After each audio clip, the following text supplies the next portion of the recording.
ஒன்றுமே புரியவில்லை தளபதியாரே. நடந்தது என்னவென்ற அத்தனை எனக்கு தெரியும். உனக்கு தெரியுமா?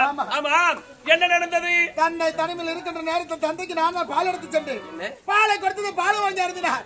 பாலை அருந்திய மறு நிமிடமே மகளை சத்தியா தொண்டை எரிக்கிறது, நெஞ்சு வளைக்கிறது, மாரடிக்கிறது என்று துடி துடித்து தந்தை உயிரை விட்டு விட்டார். சத்யா, நீ கூறு வார்த்தை விசித்திரமாக இருக்கிறது. பாலை பருகினால் பசிதான் தீரும். ஆனால் நீ கொடுத்த பாலை தந்தை வாங்கி பருகியுடன் மாரடி பறந்து விட்டாரா? எனக்கு ஒன்றுமே புரியவில்லை. அந்த பாலில் விஷம் கலந்திருக்கிறது. தளபதியாரே, சத்யா ஏழ்மைக்குடி பிறந்தவள். என்னுடைய தந்தை பேராத மகளாக எடுத்து வளர்ப்பாக வளர்த்து வந்தார்.